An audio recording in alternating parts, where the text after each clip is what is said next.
ഒരു പാല് വിട്ട അങ്ങോട്ടും ഇങ്ങോട്ടും എന്നാണല്ലോ നമ്മുടെ നാട്ടിലൊക്കെ. അപ്പൊ നമ്മുടെ നാട്ടിൽ മാത്രമല്ല, അങ്ങ് അമേരിക്കയിലും ഇതേ സംഭവം തന്നെയാണ്.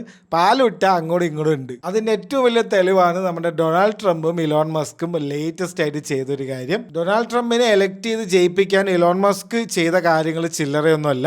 അദ്ദേഹം ഒരു പ്ലാറ്റ്ഫോം തന്നെ വാങ്ങി അതിൽ ഫുള്ള് ട്രംപിന്റെ സപ്പോർട്ടേഴ്സിനെ കൊണ്ട് നിറച്ചു. അപ്പൊ ഇപ്പൊ പ്രശ്നം എന്താ വെച്ച് കഴിഞ്ഞാൽ ഇലോൺ മസ്കിന് ഒരു കഷ്ടകാലമാണ്. ചെറിയ കഷ്ടകാലമൊന്നുമല്ല, വലിയ കഷ്ടപ്പാടിൽ തന്നെയാണ് പുള്ളി ഇപ്പോൾ. അതായത് പുള്ളി ഇങ്ങനെ ഓരോ നാസി സല്യൂട്ടും ഓരോന്നൊക്കെ ചെയ്ത് ആൾക്കാരുടെയൊക്കെ മാക്സിമം വെറുപ്പിച്ചിട്ടുണ്ട്. അപ്പൊ എന്ത് സംഭവിച്ചു എന്ന് വെച്ച് കഴിഞ്ഞാൽ ടെസ്ല കാറുകളിലേക്ക് ആൾക്കാർ തപ്പി പിടിച്ച് കത്തിക്കുകയാണ്. ഒരുപാട് വീഡിയോസ് വരുന്നുണ്ട്, ഈ സൈബർ ട്രക്കൊക്കെ നിന്ന് കത്തുന്ന വീഡിയോ. അതേപോലെ ആൾക്കാർ ടെസ്ല കാറിനെ കണ്ട അപ്പൊ വന്ന് സ്പ്രേ പെയിന്റ് ചെയ്തിട്ട് പോവാണ്. മൊത്തം നാട്ടിൽ ഒരു ചീത്തപ്പേരാണ് ഇപ്പൊ ഇലോൺ മസ്കിനും ടെസ്ല കമ്പനിക്കും. ഈ ഒരു ചെറിയ പ്രശ്നം മാത്രമല്ല, ആക്ച്വലി ഇൻവെസ്റ്റേഴ്സിന്റെ ഇടയിൽ ടെസ്ലനെ ഒന്ന് നൈസ് ആക്കണം. ഡിസംബറിൽ തൊട്ട് ഈ ഒരു മാർച്ച് വരെ നോക്കിയ 53% ഇടിവാണ് ടെസ്ല സ്റ്റോക്കുകൾക്ക് വന്നിട്ടുള്ളത്. $800 ബില്യൺ നഷ്ടം മാർക്കറ്റ് ക്യാപ്പിൽ വന്നിട്ടുണ്ട് ടെസ്ല കമ്പനിക്ക്. അത് കൺവേർട്ട് ചെയ്യുമ്പോൾ 17 ലക്ഷം കോടി രൂപയായിട്ട് വരും. ഇലോൺ മസ്കിന് പേഴ്സണലി നഷ്ടം വന്നിരിക്കുന്നത് $160 ബില്യൺ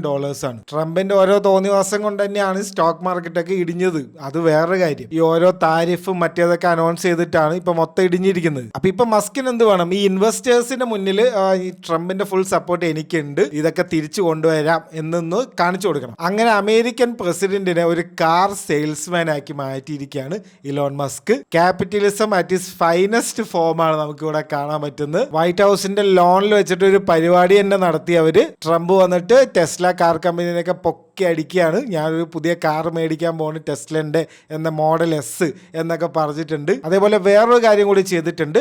ഡൊമസ്റ്റിക് ടെററിസത്തിന്റെ അണ്ടറിൽ പെടുത്തിയിട്ടുണ്ട്. ടെസ്ല കമ്പനി കാറുകൾക്കെതിരെ എന്തെങ്കിലും ചെയ്തു കഴിഞ്ഞാൽ, അതായത് ആരെങ്കിലും പോയിട്ട് എന്തെങ്കിലും ടെസ്ല കമ്പനി സ്പ്രേ പെയിന്റ് ചെയ്യുക, അതിൽ പോയിട്ട് ചുരണ്ട് എന്തെങ്കിലും ചെയ്തു കഴിഞ്ഞാൽ ഡൊമസ്റ്റിക് ടെററിസം അണ്ടറിൽ വരും. 20 വർഷം മുതൽ ലൈഫ് ടൈം വരെ പ്രിസൺ സെന്റൻസ് കിട്ടുന്ന ചാർജുകളാണ് അത്. ഈ സാധാരണ കാറിൽ ഇങ്ങനെ എന്തെങ്കിലും ചെയ്തു കഴിഞ്ഞാൽ വലിയ പ്രശ്നമൊന്നും ഉണ്ടാവില്ല.